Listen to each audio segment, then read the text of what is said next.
শ্রী গুরু জয়। আজ আমি আমার গুরুদেব শ্রী শ্রীমৎ দুর্গা প্রসন্ন পরমহংসদেবের একটি অপূর্ব লীলা কাহিনী আপনাদের শোনাব। শ্রী শ্রীমৎ দুর্গা প্রসন্ন পরমহংসদেব একজন স্বয়ং অবতার পুরুষ এবং তিনি রাধা এবং কৃষ্ণের মিলিত স্বরূপ। অনেকে ভাবেন শ্রী শ্রীমৎ দুর্গা প্রসন্ন পরমহংসদেব একজন যোগী পুরুষ বা সিদ্ধ পুরুষ, কিন্তু তা না, তিনি একজন স্বয়ং ভগবানের অবতার পুরুষ। তো যে কাহিনীটি আপনাদের শোনাতে যাচ্ছি, এই কাহিনীটি শোনার পর আপনারা বুঝতে পারবেন যে তিনি সত্যিই একজন ভগবানের অবতার পুরুষ এবং তিনি রাধা এবং কৃষ্ণের মিলিত স্বরূপ। তো ভারতবর্ষের বুকে আর একজনও এরকম অবতার পুরুষ এসেছিলেন, তিনিও রাধা কৃষ্ণের মিলিত স্বরূপ। তিনি হলেন শ্রীকৃষ্ণ চৈতন্য মহাপ্রভু। তো আমাদের গুরু মহারাজ এবং চৈতন্য মহাপ্রভুর যে আবির্ভাব প্রায় একই, শুধুমাত্র দিনটির তফাৎ। তো যাই হোক, আমি যে কাহিনীটি আপনাদের শোনাতে যাচ্ছি, এই কাহিনীটি সংঘটিত হয়েছিল 1363 বঙ্গাব্দের 29শে জ্যৈষ্ঠ, রানাঘাটের কুপার্স ক্যাম্পের ঘটনা। তো তখন সবে বাংলাদেশ বিভক্ত হয়েছে। বাংলাদেশ থেকে হাজারে হাজারে মানুষ তাদের পৈতৃক ভিটে মাটি সমস্ত ছেড়ে খালি হাতে উদ্ভ্রান্ত হয়ে এই ভারতবর্ষে চলে এসছে। এবং তারা যখন এখানে এসছে, তাদের না আছে শরীরে কোনো বস্ত্র, না আছে খাওয়ার কোনো সংস্থান বা জোগাড়, এবং না আছে তাদের বেঁচে থাকার আশ্রয়। তো এই যে অবস্থা, এই অবস্থায় তারা সকলেই দিশেহারা। তো ঠাকুর আর তাদের এই অবস্থা দেখে ঠিক থাকতে পারলেন না, তিনি পৌঁছে গেলেন সেখানে। তো ঠাকুর এসে তাদেরকে উপদেশ দিলেন, তাদেরকে বিভিন্নভাবে সেবার ব্যবস্থা করলেন এবং তাদেরকে এও উপদেশ দিলেন যে এই অবস্থা থেকে তাদেরকে আবার নতুন করে ঘুরে দাঁড়াতে হবে, জীবনে আর উন্নতি করতে হবে। তো যখন ঠাকুর এখানে এলেন, তখন ঠাকুরের থাকার ব্যবস্থা করা হলো ওই কুপার্স ক্যাম্পের অ্যাডমিনিস্ট্রেটর প্রদ্যুৎ চক্রবর্তী মহাশয়ের বাংলোতে। এটি একটি সরকারি বাংলো। তো এখানে ঠাকুরের থাকার ব্যবস্থা হয়েছে। তো এই বাংলোতেই একদিন রাত্রে ঘটে গেল একটি লীলা কাহিনী। তো এই যে প্রদ্যুৎ চক্রবর্তী মহাশয়, ইনি একটু ধার্মিক এবং পণ্ডিত গোছের ব্যক্তি। তো একদিন রাত্রেবেলা যখন সকলে গভীর নিদ্রায় মগ্ন, তখন তিনি গুরুদেবের চরণের কাছে বসে গুরুদেবকে বিভিন্ন রকম আধ্যাত্মিক প্রশ্ন করছেন।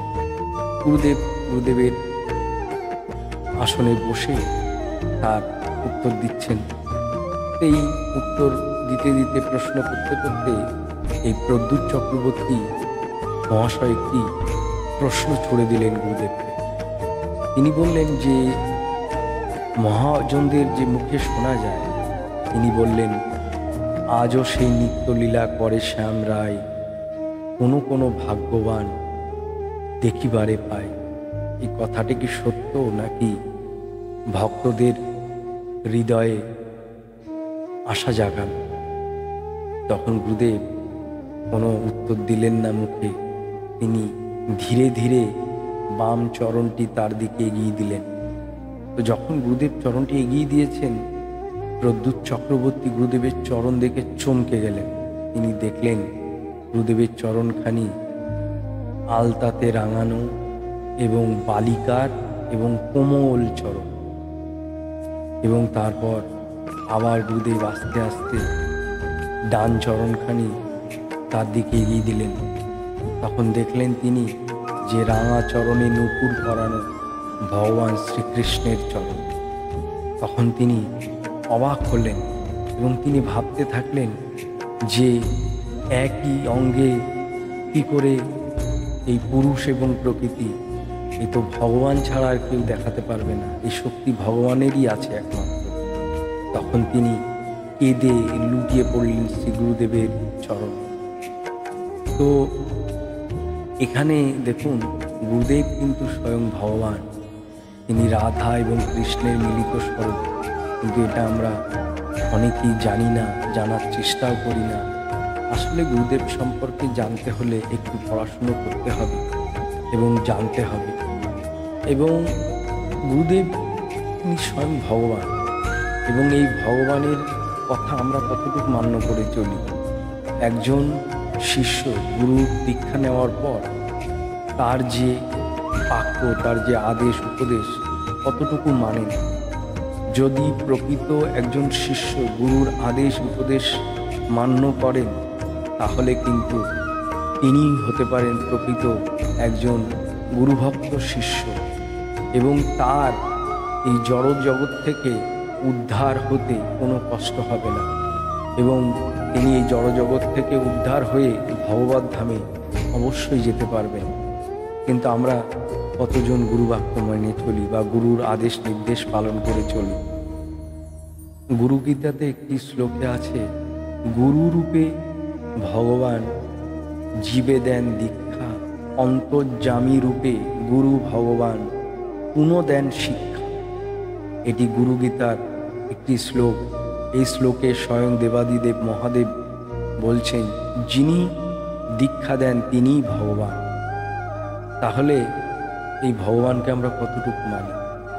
আমাদের প্রত্যেককে নিষ্ঠার সহিত গুরু বাক্য পালন করতে হবে, গুরুর আদেশ নির্দেশ পালন করতে হবে, এবং গুরুদেবকে খুব কাছের করতে হবে। মানে আমরা না গুরুদেবকে একটু দূরে দূরে রাখি। অনেকেই আছে যে ভগবান ভগবান করে একটু বিগ্রহ রাখলাম, সামনে গিয়ে প্রণাম করলাম, কিন্তু তা না। গুরুদেবকে একজন পরিবারের সদস্য করে নিই। যেমন আমরা আমাদের বাড়ির বৃদ্ধ কোনো দাদু, কাকা, জ্যাঠা, বাবা, যার যেমন সম্পর্ক, যার যেমন বয়স, সেই হিসাবেই সম্পর্ক করে নিন। এবং যখনই কোথাও যাবেন বা কোথা থেকে আসবেন, যেমন বাড়ির সেই পরিবেশে যেমন বলে যান বা যেমন দেখাশুনো করেন, দায়িত্ব নেন, তেমনই গুরুদেবকেও সেই ধরনের ব্যবহার করুন, এবং তাহলেই কিন্তু খুব কাছের হয়ে যাবে এবং সম্পর্ক খুব নিবিড় হয়ে যাবে। তো যাই হোক, সকলে ভালো থাকবেন। এরকম বহু লীলা কাহিনী আমি আস্তে আস্তে আপনাদেরকে শোনাবো। আমার ভিডিওগুলো যদি ভালো লাগে কমেন্টস করবেন এবং শেয়ার করবেন। কেন শেয়ার করতে বলছি, অনেকেই আছেন যে গুরুদেব সম্পর্কে হয়তো জানতে পারেন না, বইপত্র পড়ার সুযোগ পান না, পত্রিকা পড়ার সুযোগ পান না। তো তাদের একটু সুবিধা হবে। আর ভবিষ্যতে এরকম বহু গুরুদেবের মনোমুগ্ধকর কাহিনী আমি আপনাদের সামনে নিয়ে আসব। সকলে ভালো থাকবেন। শ্রী গুরু জয়, শ্রী শ্রী গুরু মহারাজের জয়, শ্রী গুরু সংঘের জয়।